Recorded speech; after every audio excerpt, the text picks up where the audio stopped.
Hello and welcome to Sports on the Sunday Show. I am Lai Lawal. The 8th National Youth Games started on Thursday, September 12, with an elaborate opening ceremony at the Stephen Keshi Stadium in Asaba. The host governor, Sheriff Obovivori, and the Minister of Sports Development, Senator John Eno, were in attendance. Declaring the games open on behalf of President Bola Tinubu, the sports minister announced a shift and the framework of the competition from just identifying talents to nurturing them to stardom. The National Youth Games have made sense. When you offer the games, we follow up in terms of the different programs for the disorder partners that is going to make sense.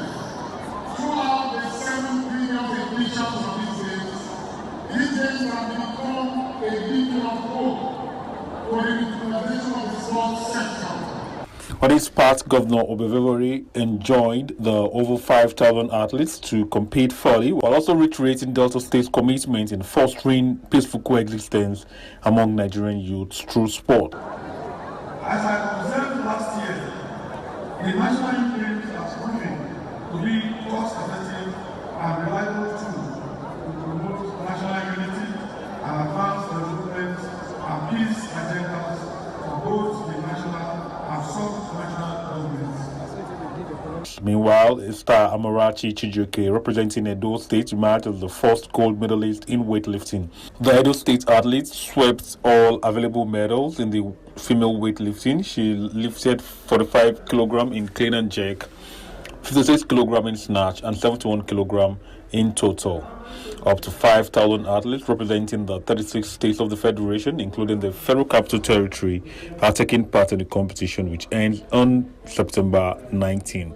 And Nigeria's Folashade Olufebiayo set a new world record in the women's over 86 kg class of the powerlifting at the Paris 2024 Paralympic Games. Folashade lifted 167 kg to become the first ever woman to lift 167 kg in powerlifting.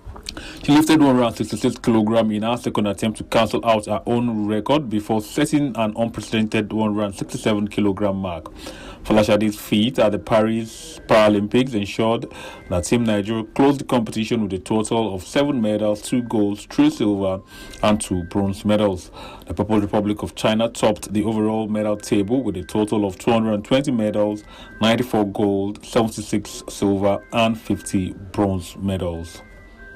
And in basketball, Nigeria's junior Tigers have been eliminated from the FIBA Africa Under-18 Afro Basket in South Africa, losing 81-70 to two-time champions Mali in the quarterfinals.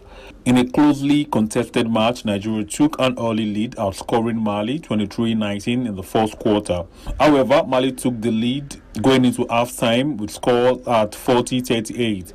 The Malians dominated the final quarter, securing a 10-point margin victory. And in volleyball, the Controller General of Nigeria Customs Service, Adewale Adeniyi, has reassured the service commitment to contribute its quota in ensuring that youths of the country shun vices by deliberately engaging them in positive activities like sport. Speaking to journalists at the just concluded CGC Nigerian Premier Volleyball League in Abuja, the Nigerian Customs Chief reiterated the numerous health benefits of regular physical exercises while also emphasizing the sports as the power to curb social vices among youths. It is deliberate because there's a lot of mileage that we can get from sporting excellence, and Customs does have a very rich history of excellent performance in sports. We've produced national and international champions before in boxing, in athletics. Of course, our volleyball team, they're doing very well. They've participated in the African Championships a number of times. Our basketball team, they are doing very, very well. We used to play in the National Football League. So we have a very rich history of very, very excellent performance in sports. And this is why we found it very, very necessary, not only to encourage our own athletes, within the customs, but also to extend our support and sponsorship to federations, that seek assistance from us. Of our volleyball club leads the men's competition after phase 1 of the league, while Customs top the women's table. And in football, Nigeria Super Eagles returned home from Kigali on Wednesday, where they played a barren draw against the Wasps of Rwanda in an AFCON 2025 Match Day 2 qualification encounter on Tuesday. Team captain Troost Ekong says the mission is to qualify for the 34th AFCON irrespective of the tight schedule of the qualification campaign, which ends in November. I think for us it's the same. The games come, we prepare the same, and I'm confident that we'll be qualified for the AFCON come the end of the year. Speaking further, Ekong said the return of key players from the 2023 AFCON silver winning squad in Côte d'Ivoire had significant impact on the team. Yeah, I think there's always some players who are not here with us. We have so many players to choose from, but it feels like a real team, and not everything is going to go our way. But I think we can look back at a very positive international break with two, I think, good results, also under Coach Egwavon, so I think we have to be happy with that. The Super Eagles top Group D of the 2025 AFCON qualifiers with 4 points after 2 matches. The Republic Cheetahs are second with 3 points. Rwanda is third with 2 points, while Libya, who Nigeria faces next on match day 3 and 4, are bottom of the table with 1 point. The matches against Libya will hold in October, with the Super Eagles home fixture on the 11th at the Godswill Akpabio Stadium in Uyo, Akwa Ibom State, while the return leg holds 4 days later in Tripoli.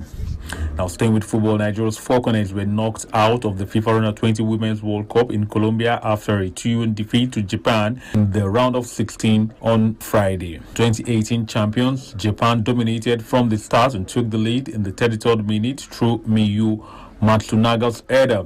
Rafiat Imuran had a chance to equalize shortly after, but her effort was denied by Japanese keeper Akane Okuma. Japan extended their lead midway through the second half, courtesy of Maya Ijikata's goal, which put her level with Brazil's Venedito at the top of the Adidas Golden Boot standings. Olusola Sobowale scored a consolation goal for Nigeria in stoppage time, but Japan held on to secure a 2-1 win and set up a quarter-final clash with Spain in the rematch of the 2022 final. Netherlands needed extra time to defeat France 2-1 to qualify for the quarterfinals, while Germany and North Korea also progressed with emphatic victories against their opponents. 3 times champion Germany subdued Argentina 5-1, while North Korea saw off Austria 5-2.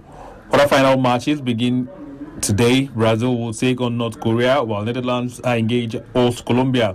On Monday, it's 2018 champions Japan versus holders Spain, while the United States and Germany, with 3 titles each, play for supremacy. Now, staying with football, 5 matches are on the cards in match day 2 of the 2024-2025 Nigeria Premier League today.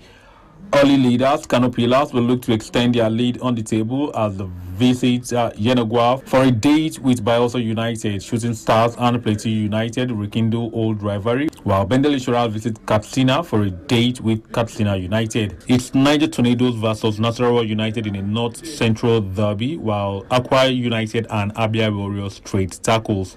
Meanwhile, a total of 18 goals were scored on match day 1. Sunshine Stars and Kano Pillars were the biggest winners. Both teams recorded a 3-0 win over their opponents.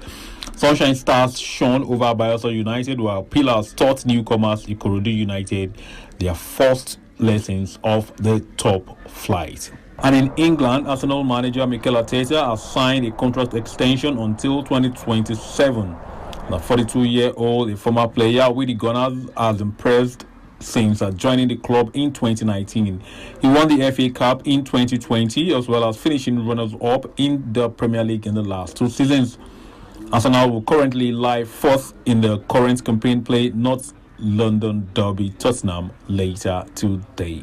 The funeral of Sven Goran Eriksson, the first foreigner to manage England's national team, was held on Friday in the small Swedish town where he grew before embarking on a career that would span many decades, countries and trophies. A soft-spoken but determined coach, Eriksson guided teams in Sweden, Portugal and Italy to major trophies in the 1980s and 1990s before taking on the England job in 2001, managing stars such as David Beckham, with whom he formed a close bond. Eriksson announced in January that he was terminally ill with pancreatic cancer and spent much of the ensuing months reconnecting with many of the places and people central to his career before he died last month. The funeral took place in Torsby, a rural town of fewer than 5,000 people near the border with Norway, and was attended by several hundred people inside the church, including Beckham. That's sports on the Sunday show. Many thanks for watching. I am Lai Lawal.